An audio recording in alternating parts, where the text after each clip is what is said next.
Assalamualaikum warahmatullahi wabarakatuh. Masih tetap semangat untuk belajar ya. Kali ini saya akan menjelaskan tentang Kingdom Fungi.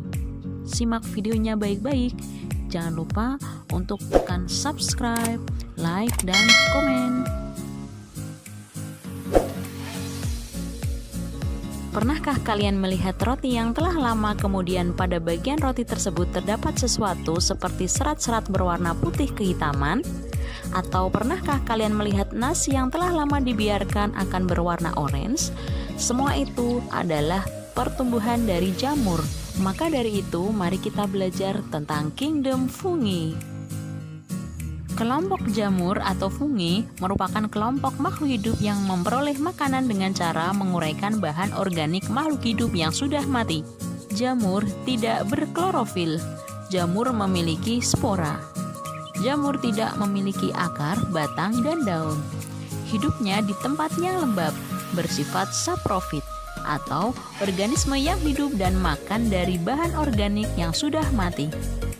Selain itu, tubuh jamur terdiri atas satu sel, ada pula yang banyak sel, termasuk sel eukariotik.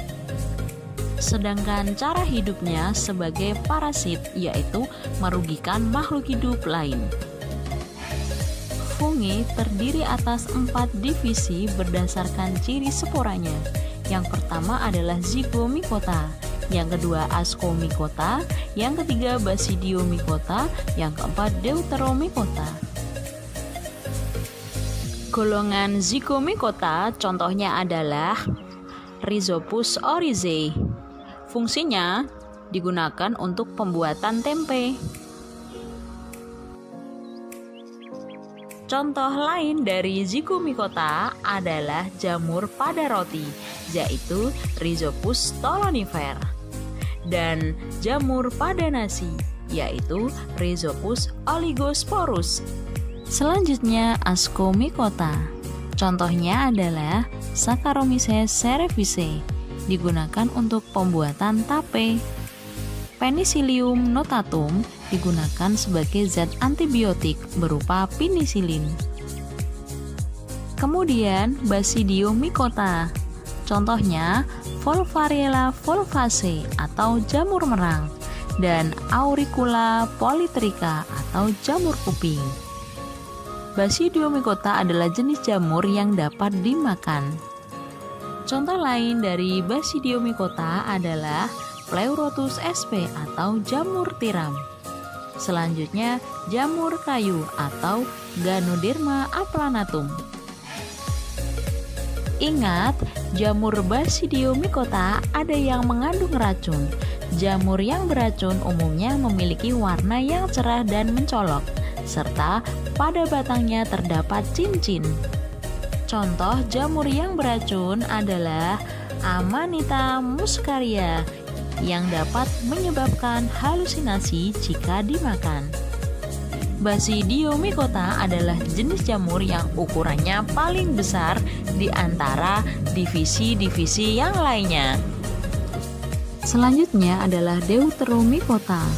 Contohnya Monilia sitophylla, digunakan untuk pembuatan oncom. Selain itu, jamur dari golongan deuteromycota ada yang merugikan, yaitu jamur Helminthosporium oryzae. Dapat merusak kecambah, terutama menyerang buah, dan dapat menimbulkan noda-noda hitam pada bagian daun inang. Selanjutnya adalah Sclerotium rolfsi, merupakan penyakit busuk pada berbagai tanaman. Ini saya akan menjelaskan tentang Kingdom Plantae. Kingdom Plantae memiliki ciri-ciri. Plantae termasuk makhluk hidup multiseluler atau banyak sel.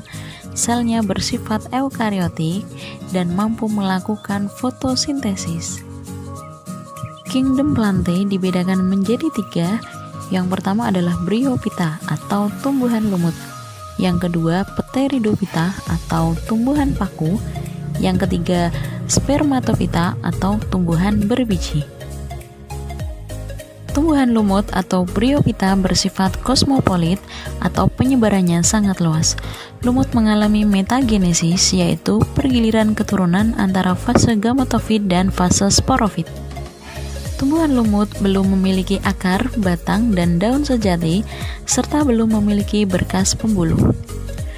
Akar pada lumut disebut rhizoid yang berfungsi untuk menempelkan tubuh lumut pada substrat. Contoh dari tumbuhan lumut antara lain: yang pertama lumut daun atau musky, yang kedua lumut hati atau hepatise, yang ketiga lumut tanduk atau Anthocerataceae. Selanjutnya tumbuhan paku atau Pteridophyta, suatu tumbuhan yang sudah mempunyai akar, batang, dan daun sejati, berkembang biak dengan spora, dan mempunyai pembuluh angkut, xilem, dan flum, berakar serabut, dan mengalami suatu pergiliran keturunan. Selain itu, tumbuhan paku juga memiliki daun muda yang menggulung. Tumbuhan paku dibagi menjadi 4 kelas. Yang pertama paku purba, yang kedua paku kawat, yang ketiga paku ekor kuda, yang keempat paku sejati. Beberapa contoh dari tumbuhan paku meliputi paku purba, contohnya Psilotum. Paku kawat, contohnya Lycopodium. Paku ekor kuda, contohnya Equisetum. Paku sejati, contohnya Adiantum pedatum. Selanjutnya, tumbuhan berbiji atau Spermatophyta. Ciri khas Spermatophyta adalah berkembang biak dengan biji. Tumbuhan berbiji dibagi menjadi 2, yaitu tumbuhan berbiji terbuka atau gymnosperme dan tumbuhan berbiji tertutup atau angiosperme. Contoh dari tumbuhan gymnosperme atau berbiji terbuka dari golongan Cicadinae adalah Pakis haji, Coniferae, Pinus, Gnetinae, melinjo, Ginkgoginae, Ginkgo biloba. Selanjutnya, tumbuhan berbiji tertutup atau angiosperme. Tumbuhan berbiji tertutup dibedakan menjadi 2, yang pertama monokotil, yang kedua dikotil. Perbedaan antara tumbuhan monokotil dan dikotil adalah dilihat dari jumlah keping biji. Tumbuhan monokotil berkeping 1, tumbuhan dikotil berkeping 2. Dilihat dari akar, tumbuhan monokotil berakar serabut, tumbuhan dikotil berakar tunggang. Dilihat dari bunga, tumbuhan monokotil berkelipatan 3, tumbuhan dikotil berkelipatan 4 atau 5. Untuk batang pada monokotil tidak berkayu, berruas-ruas, sedangkan tumbuhan dikotil berkayu dan bercabang. Dari tulang daun, tumbuhan monokotil memiliki daun sejajar atau paralel. Tumbuhan dikotil menyirip atau menjari.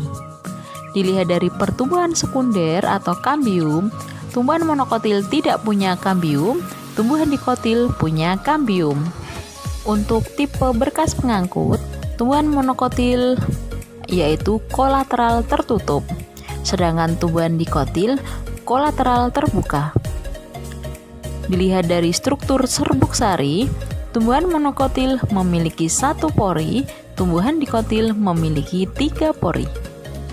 Contoh tanaman monokotil adalah tanaman jagung, memiliki akar serabut, tulang daunnya sejajar, bijinya berkeping 1. Sedangkan contoh tumbuhan dikotil yaitu kacang tanah, memiliki akar tunggang, tulang daunnya menyirip, dan bijinya berkeping 2. Dari golongan apakah tanaman yang saya tampilkan, monokotil atau dikotil? Jawabannya bisa ditulis di kolom komentar. Terima kasih. Demikian yang dapat saya sampaikan. Jangan lupa untuk tetap belajar dan tetap semangat. Wassalamualaikum.